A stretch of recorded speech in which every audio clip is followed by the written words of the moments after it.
Cast. I'm Jerry Drummond. Alongside me is Chris Carpenter. And today we thought we'd do something a little different and maybe more of a Clemson centric episode. Um, Chris, I guess you can kind of take the floor here. What are some topics you want to discuss or start off with? Yeah, I'm excited to do an episode about Clemson. As you can see, my degree right there. Oh, I should get mine. Um, Please hold.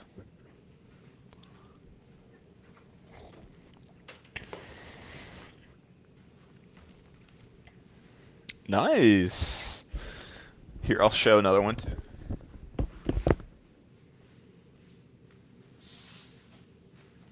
This is my wife's double Oh, degree. she's double. Dang. She got both. She got both of us beat.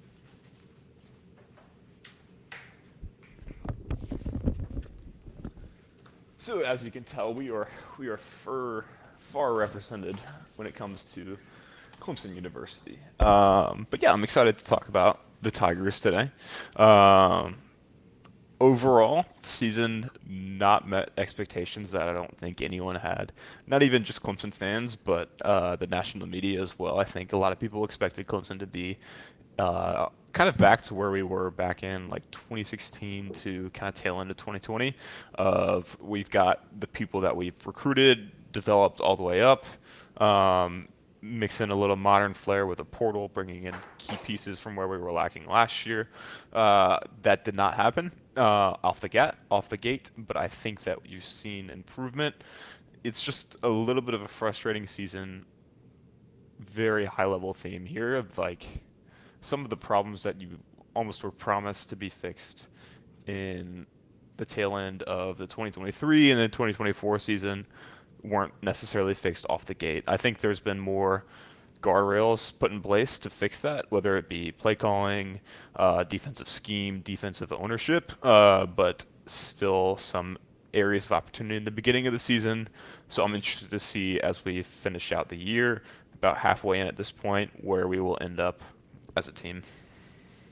Yeah, I think this was kind of the year everyone was, we were building towards and all that.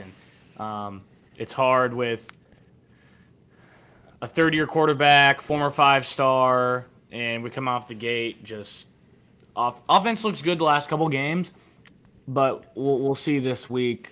Against a pretty good SMU team that matches us a little bit better athletically than Boston College and UNC. But Hmm. um, I'm more disappointed, I guess. Like this year, I don't know.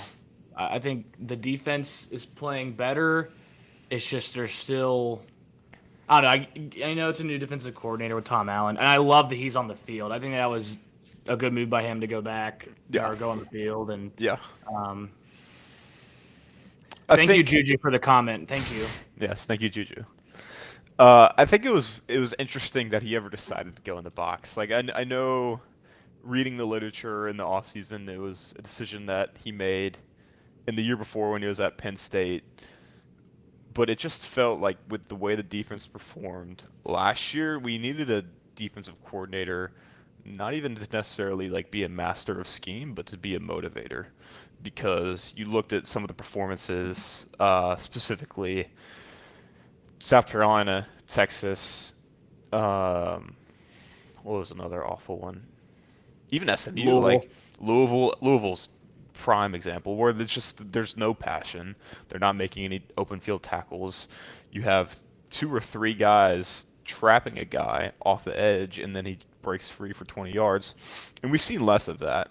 There's still some areas of concern where I'm like, I think that we can just do a little bit more tightening around the mechanisms, but like I don't think that's something that you can't really fix 4 months, 5 months coaching because Tom Allen didn't come until February, March. Yeah, it was like late January. Yeah, Um, I like what he's done overall. yeah, I yeah. think I we're do playing too. a little more zone defense. That's what I was getting really not upset with. It was just frustrating. Like in their Syracuse game, I think when you play man, you don't necessarily have the pressure that our defensive line was supposed to bring or supposed to have. Hmm. You can get beat. Like you can't expect the guy to hold a guy in coverage for 4 or 5 seconds. But I think the pieces are there, and we're starting to see it the last 2 games. Like, all right, this is the defense that was promised. And I think under Allen, it's only going to get better. Like, I think Hannafin's playing okay, but he's a converted wide receiver. I think Yeah. my son Kelly's playing okay, but he's a converted wide receiver. It's like we just didn't have secondary depth at the safety position. Um, and then I think corner we're fine. Hampton hasn't lived up to my expectation I had for this year, but he has potential, and Terrell's playing well. Hmm. But I think in the off season, I mean, if we go 8-4 or 9-3, I don't think you'll see any changes. But it will be interesting to see if there's any change on the staff after the year, because I do think there could be potential guys, that maybe move on. Yeah. Um, but there have like Jaheim Lawson is, I think, my defensive MVP so far this year. I think he's played out of his mind. He's a Um, beast. yeah, and they brought in Will Helt, and everyone's thinking, oh, well, there goes Jaheim Lawson. I think hopefully Coach Sweeney's seeing you bring in portal guys, and it kind of elevates the room a little bit. Yeah, yeah, Jaheim Lawson, and then you have young guys that show a lot of promise, like Stephylon Green. I'm really impressed with the guys that you weren't really paying attention to in the offseason. I think just kind of raised the bar. But what I would like to see next is we have so much talent on the defensive line.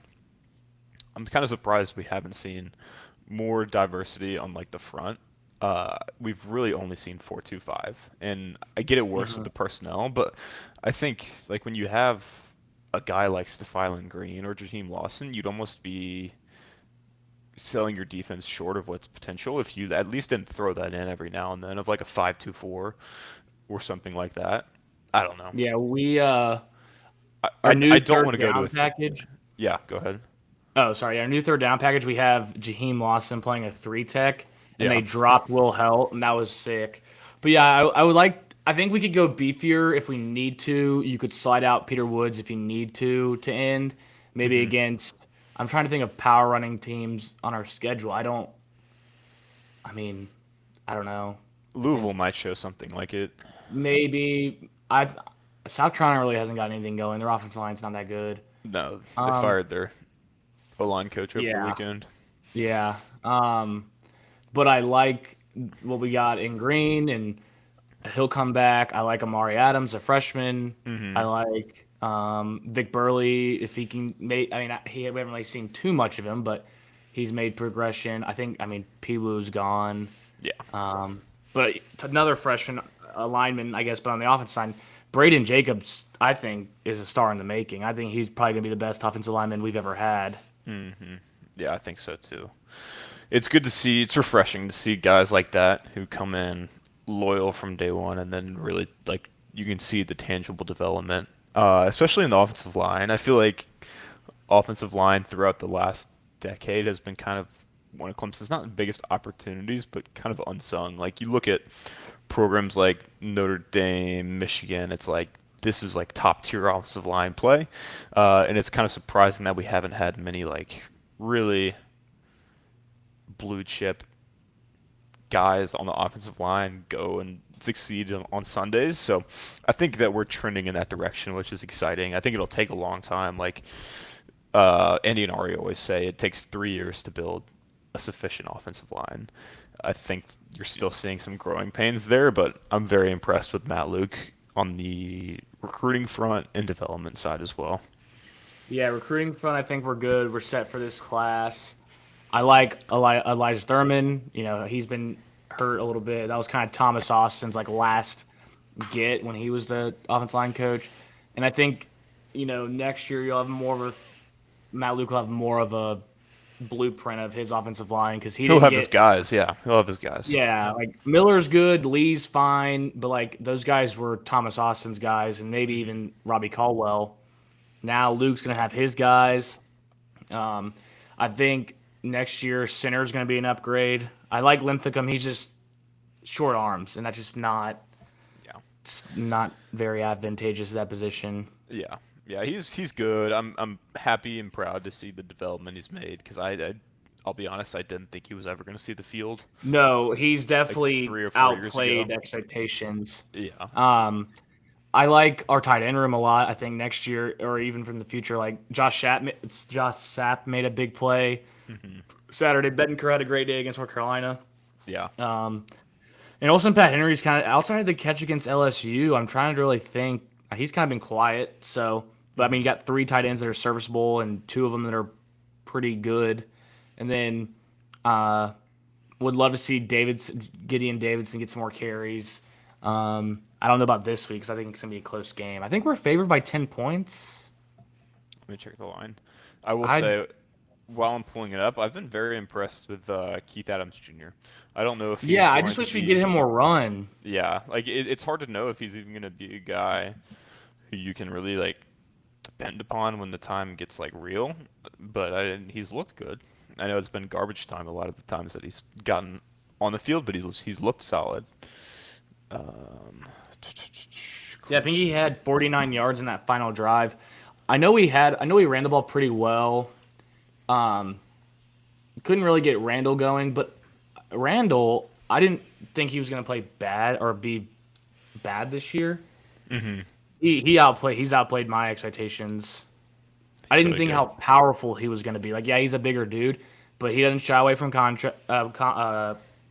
He has great patience, waiting for plays to develop. And Mm-hmm. we saw in the North Carolina game, he's really good in the pass game. Hold on, Challenge here. Welcome to our live show. Hi. You're live. Hey, Caroline. But yeah, I think Randall's played really well in that at the running guy position, and then Brian Westco. He's probably been the offensive MVP. Yeah, I mean he is our only target for most of these games. I would like to see more out of T.J. Moore, Antonio Williams. I know he's still Yeah, Antonio recovering had a from good an game injury. Saturday. He had a good game. I don't know. I feel like T.J. Moore's kind of gone quiet, which is really strange. Yeah, I think it's just tough because Westco's more of a burner Yeah. and Moore is more of that 50-50 guy. I Hmm. guess moving on to the game this weekend, you'll be in attendance, right? I will be there. Section Good, good. TDN. There we go. Um, I'm I'm a excited little for it. nervous. Yeah, I I am think too. I watched SMU play at TCU. Wasn't very impressed with their offensive line. I think they're tiny, Hmm. but their skill weapons with Jordan Hudson, Romilio Benson, Harden, the running back's pretty good, and then obviously Kevin Jennings, kind of the straw that stirs a drink. So Hmm. um, I'm a little nervous, but we've also just like not played it well at home. No, I mean this is a three-game losing streak at home. I would hate to know the last time that we've had a three-game losing streak at home. Um, it Yeah, I hasn't can't. been, I don't think it's happened in our lifetime. yeah. So I'll be interested to see how that goes. Hudson, like you said, is a beast. Kevin Jennings, I think this will be kind of the test of like, okay, we've looked good the last 2 weeks. Is it because we've been playing poor competition, or is it because we've actually fixed some of the issues? The guys are kind of changing their mentality and more bought in. I think we'll find out very quickly. Kevin Jennings is not someone, as we saw last year, who you can kind of let go off the hook, because if you do, he'll either throw a bomb or break a pretty good scramble away. Um, I'll be interested to see the wide receivers match up against Hannafin, Terrell, secondary overall. I think they've probably shown the most improvement in the last 2 weeks, but again, it's like, is that actual improvement or a step down in competition? Yeah. I've also think I've had I was pretty hard on Garrett Riley the first couple weeks of the year, but I think he's kind of gotten in his bag a little bit, and I thought he's called two great games back to back. He's gotten a little more creative offensively. Yeah. We saw Antonio Williams line up in the backfield, take a direct snap, fake it to K, then took off like that, and they tried to double pass again. Hmm. Um, but yeah, I like what Garrett's doing. Uh, But I did here's it in the where, last couple weeks, but yeah, here's where a struggle is like with Garrett Riley. Like you know how successful he has been as a coordinator, and he's got like a very deep bag of tricks up his sleeve, but I feel like in some cases the moment can almost seem like too big for him. Like you look at TCU when they were balling out, like it's the Big 12. I feel like you can kind of let loose and know that no matter what, like whatever's going to happen is going to happen. So I feel like he didn't have as much pressure there. And then he steps into Clemson.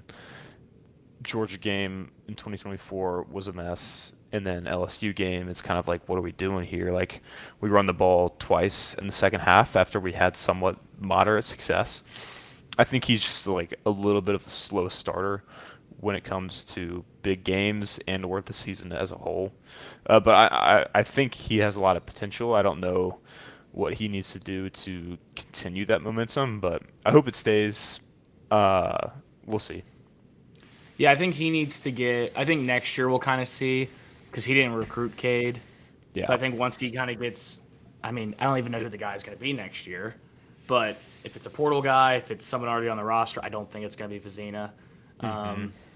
Once we kind of see him handpick a guy and coach him, I think we'll get the full thing. Yeah. And also, I don't think just Cade's just not an air raid guy. And I thought Garrett in the last couple weeks has kind of molded it towards Cade, and we've kind of seen the identity start to build. Like, all right, we're gonna take shots down the field and let our receivers make plays, and then we'll be balanced. Like that's what I like seeing is we have these big play receivers. Let's at least try to take some shots, and then we get guys in space. Yeah. With Antonio and started using the tight ends a little more. I think sometimes in those big games, I think offensive coordinators can be a little too conservative. Yeah, Like, that's exactly you have what a I'm good saying. defense. You don't want to give a decent offense at the time. At least we thought with LSU, good field position. But Yeah. And I honestly I don't really hold the LSU game against him grading wise, because they just came in with their bag that game, showing stunts and schemes that they had never shown before, and that's hard to adjust to. That doesn't just fall on Garrett Riley. That falls on Matt Luke, blocking schemes, overall preparedness. I'll write that one off. But then when you look at Troy, Georgia Tech, it's what are we doing here? But now it's trending in the right direction. I think he needs kind of a trial game to really get going. That's why I wish we didn't play LSU week 1. Yeah. I think after the bye week, I think he kind of looked in the mirror and was like, all right, I'm going to get a little more creative. Because, we tried the funky formation against North Carolina where we lined, half the offensive line, what Gate in NCAA was. And then Wesco ran a post and Gate threw it in double coverage. But I think he's getting more creative.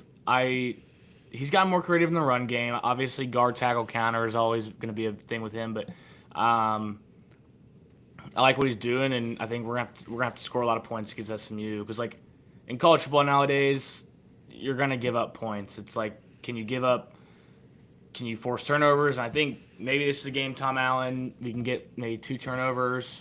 I guess we got 2 turnovers last week, but a huge momentum shifting. The St. Brown strip sack was a big, huge turnover. Yeah.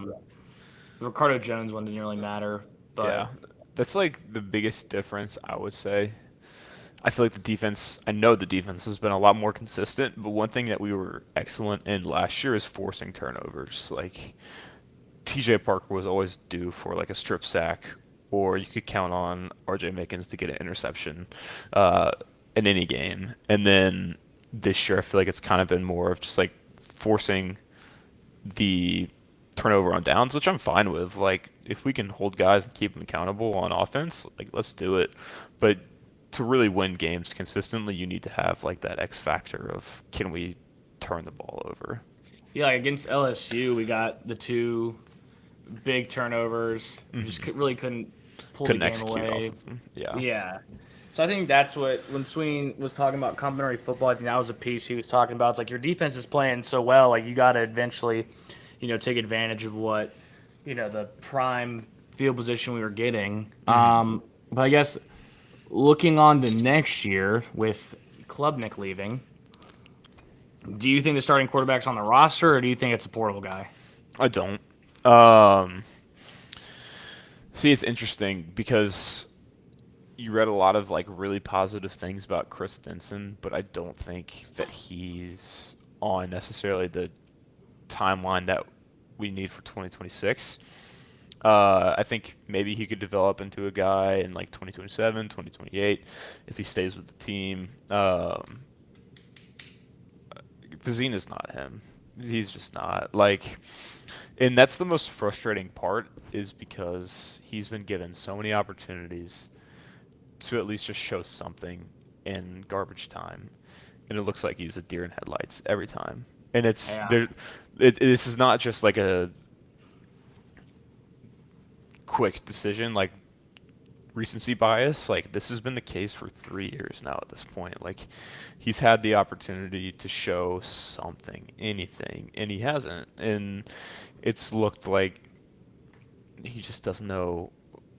I don't know if it's lack of knowledge, lack of confidence, or lack of ability, or all of the above. But like you watch what Cade did and that offense did against UNC, like the secondary in UNC didn't know what we were doing. Like there was busted coverage left and right, and then we're exploiting it, and you bring in Chris Vizina, and he's getting sacks. It's like this is Yeah. just, It's just he. I don't think he's. I think he gets a little performance anxiety, and that's fine. I get it. I hmm just think. I think he's a good player. I think he will be a good player. I just don't know if it's gonna be at Clemson. yeah. Um. I don't know. Something I am interested in. I was looking at our just like page on Tiger Illustrated today.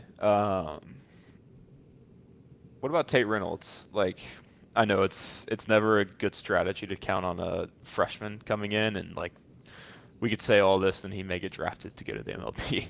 But I think when you look at Elite 11, everyone was raving about like this kid's massive. Like he looks like he's ready for college today, and he looks pretty dang good to match that as well. So I'm holding out hope that if it's portal QB, we can at least get Reynolds some like experience, at least have a battle, kind of like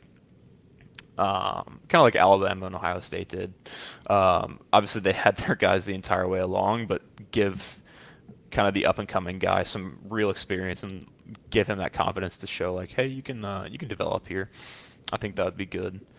But If Tate Reynolds starts as a freshman, I would. That would be awesome. But I worry about him with being a dual sport guy, like you said. hmm Like we've had a history of playing dual sport quarterbacks. I mean, Kyle Parker, but um, I think we got to go in the portal and try to get a big name. yeah, I mean, who knows? Portal is the answer. I like to think about I try to be optimistic and think about like who can we have on the roster, but like you said, Yeah, I mean, it's not that deep. yeah. I don't know if we have the guy on premise right now.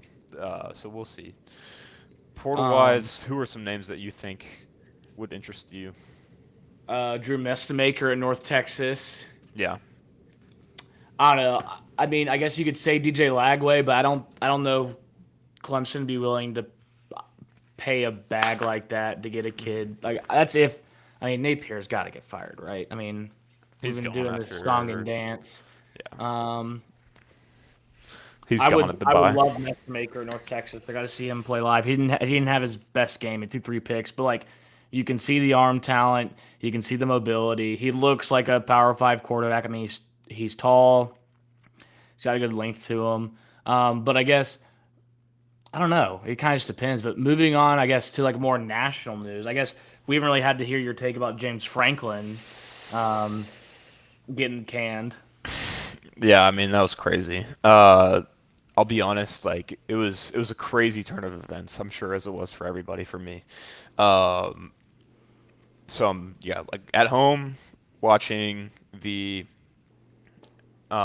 Alabama Missouri game, watching Indiana Oregon, and what was the other game? Oklahoma Texas, and I wasn't even following the Penn State game because obviously they lost to UCLA last week. You don't think that that's gonna really impact it. You just think it's one off. They'll get right, and then I get this notification like Penn State falls to Northwestern.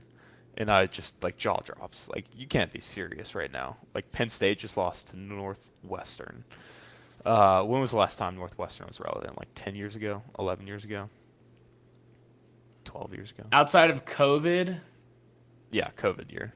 they were pretty good with Pat Fitzgerald, but not in this decade. Like not in the Yeah, 20s. that's besides the point. Like James Franklin is the guy who you knew he was never going to win the games that were big bright lights, but you knew the games that he was supposed to win, they were going to dominate, they were going to look good.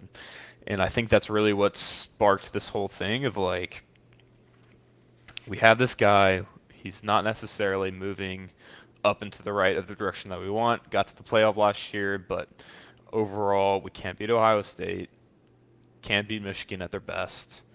But we can win these games and at least get to that national spotlight every year. And then when you lose the piece that gets you to the national spotlight of like winning those easy layup Big Ten games, what do you have left? You don't have a team. Like that's the quickest way to lose your locker room of like you can't even get up for a home game against the most irrelevant team in the Big Ten at this point. So I Yeah, think they kind of realized like we can be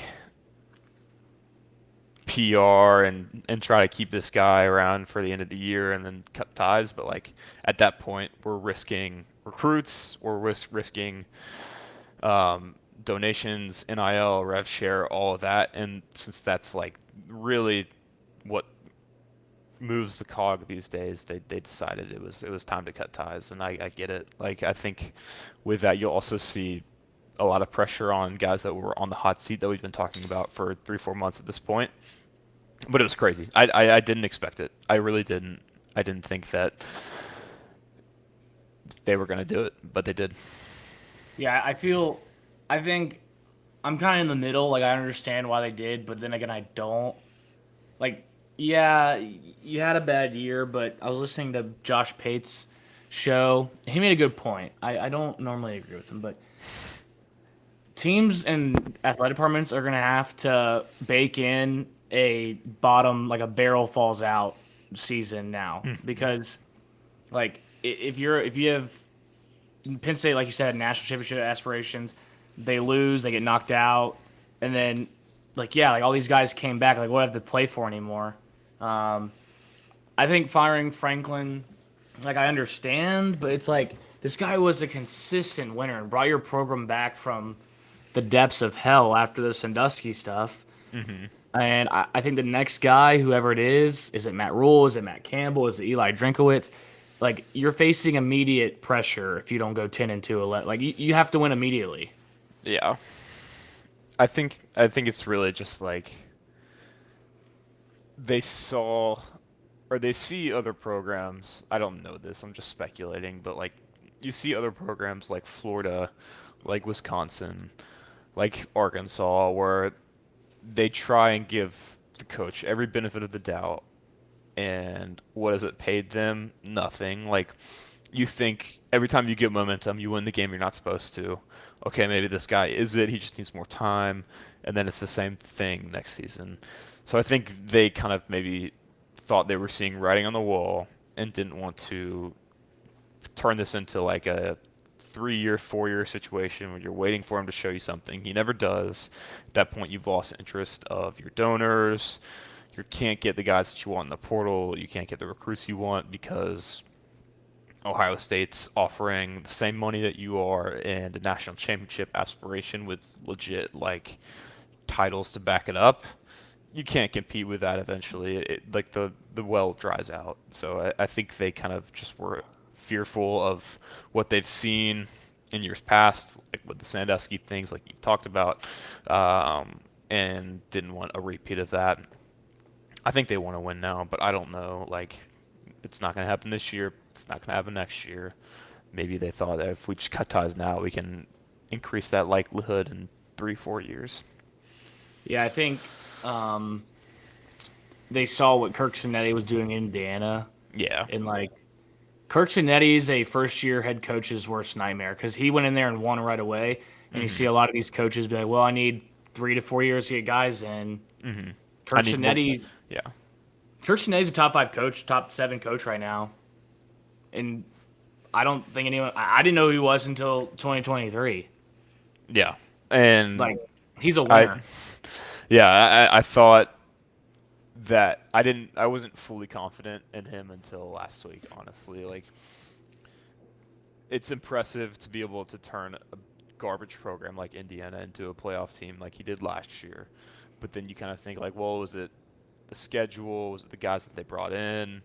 Um, but then when you do that a second year and you beat Oregon, that really changes the conversation because this is not a fluke anymore. I mean, Like, they're legit a national championship contender. absolutely. I Like, don't think.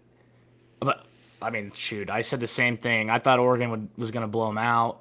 I mhm, thought Oregon was way more talented. I think if you play that game again, maybe Oregon. I don't know. I don't know. But Indiana, very well coached, like made Dante Moore look like a little confused. mhm, I mean, I think Oregon's offense only had like the only big player I remember outside the pick six was Malik Vincent's touchdown. yeah, I mean, it was a clinic. I think and everyone's like, well, Penn State will go get Signetti. I don't think Signetti's gonna leave Indiana. no, In 2025, are we really sure Penn State's that good of a job with all the resources? Everything's basically even now. yeah. Like with where Signetti is right now, he has the all the leverage in the world. Like he can he can really take Indiana to the bank after this year if he wants that. And he's already got momentum. I think it'd be kind of foolish to go to Penn State and kind of start that process all over again. Not saying Indiana is going to win a national championship, but they very well could. And he's got all the momentum in the world right now. I don't know why you would go to kind of not a dying team, but like a team that's got blood in the water right now. Yeah, I think he's gonna stay at Indiana. I just saw something like if I'm Kirk Signetti or if I'm Penn State, my first call is Kirk Signetti. I'm like, I just don't think Sig leaves. Like, I like him. I used to not really like him. I thought he was kind of arrogant, but now it's kind of funny. Um, but they're rolling. So what are some games you have your eye on this weekend? We got another loaded slate. Um, Yeah. Really excited for the big ones, of course. You got Alabama, Tennessee, Clemson, SMU. I'll be there. But I am excited for Big 12 matchup, Utah versus BYU. Holy That'll be a, War. that'll be a big one. I think it'll kind of give you that who's going to challenge Texas Tech in Dallas in December kind of preview for that. I don't know that for sure because the Big 12 is always going to Big 12, but it'll be a good matchup. Is it at BYU this year? I want to say it's at Utah. Okay. Let me see. Stand by. Actually, I think it is in Provo. Yeah. Ole Miss, Georgia, which by the way, it is jaw dropping to me that Ole Miss is a 7.5 point underdog in that game. In Athens. It's in Athens. They didn't look good last week. I get it, but Georgia struggled against Auburn last week. Like, They should have lost to Auburn. yeah. I like LSU Vanderbilt. That's going to be a good game. I think Mhm. the slate's loaded. I'll be at the TCU Baylor game, kind of a Big 12 elimination game. I mean, Is that TCU? yeah, it's at noon, so I'll watch that, then come back to watch Clemson. Mm-hmm.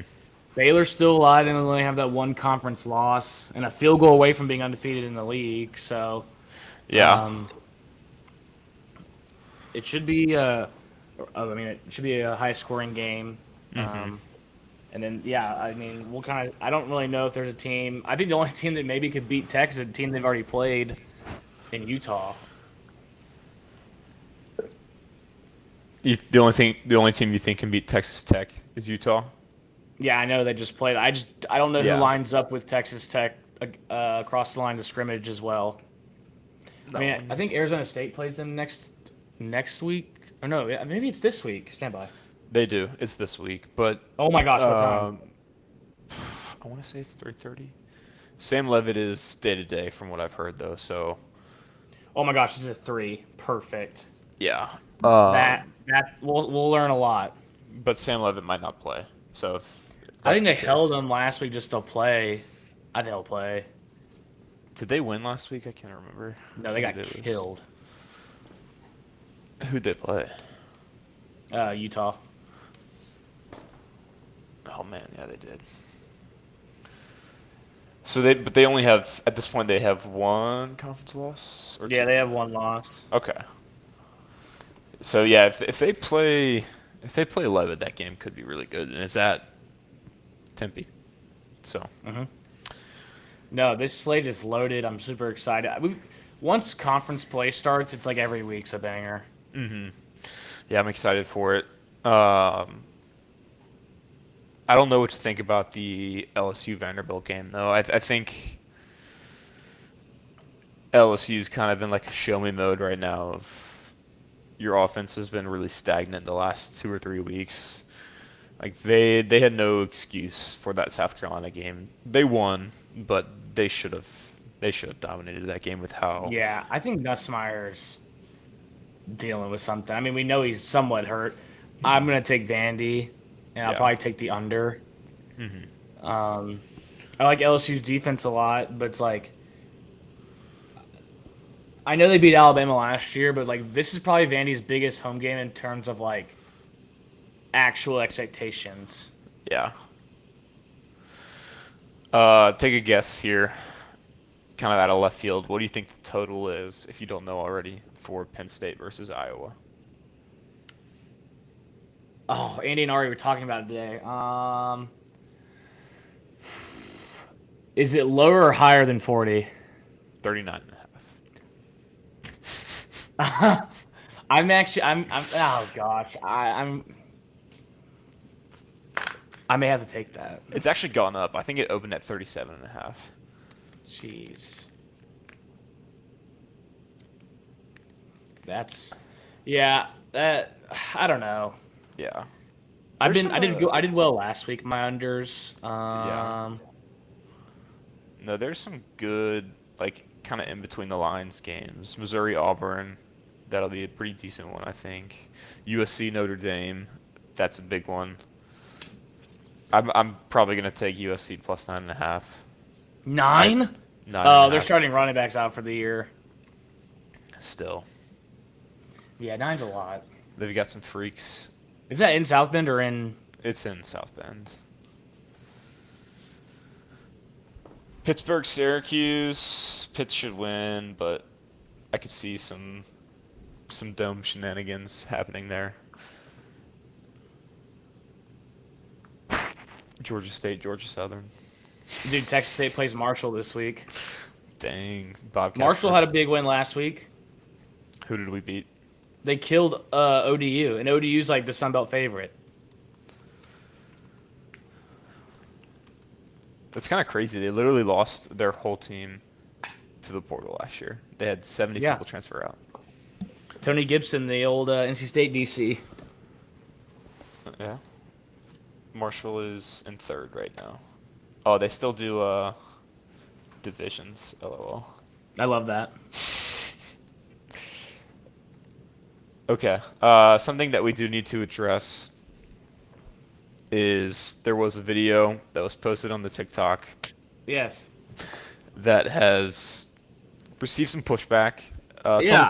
Some are calling it Pringlegate. So I'm what gonna call happened? this guy out by name. What happened is Jerry was breaking the news that Oregon State's coach has been fired and then devours a Pringles chip. And TikTok was not happy with that. Dude, this guy was like, I was like, Trent Dilford being fired at UAB was yesterday's biggest CFB news. One guy commented, definitely not the talk of the season. Couldn't care less. It's called I was trolling. Also, why are you eating? Dude, I was hungry. Like, my mom commented, Pringles, yummy. Guy commented to her, imagine launching a podcast just to sip and snack 24 hours in a day laughing emoji. Ugh. Unbelievable. Okay, but have you ever had these like sparkling waters? They're really good. Is it Waterloo? Yes. Yes, but as a whole, the Saturday Club podcast would like to take this chance to apologize to absolutely nobody.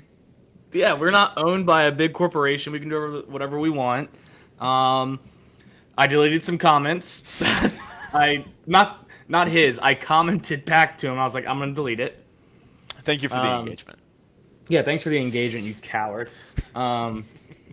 And also, it's like a random person doesn't even follow us. So even more, thank you to TikTok for helping the algorithm a little bit. Of course. But yeah, no, if he's concerned about what I'm doing for dinner because he thinks I'm fat, then I'm about to decide where I'm going to dinner. So I'm really excited, and maybe I'll make a TikTok about it and tag him. You haven't had dinner yet? No, Well, Mimi and I are about to get dinner. what are you thinking? Mimi, where are you thinking for dinner? Coffee. Where? You want dog bees? I want a burger. Joanne wants a Impossible Burger. Yeah, bean burger. Dog bees would be pretty good. We can split it. We It's a green burger. we'll talk off air. Bad for the brand. But yeah, I'm excited for this slate. Always good hopping on, talking Clemson football. And thank you to everyone who comments. If it's negative, it's all good. I'll just think about you every day and try to prove you wrong. Ditto. Cool. All right, well, make sure to follow us on Instagram, TikTok, Twitter, Facebook potentially, and like and subscribe on YouTube. Yes. Follow the socials. Thank you all for watching. We appreciate it. Love you guys. That's a show.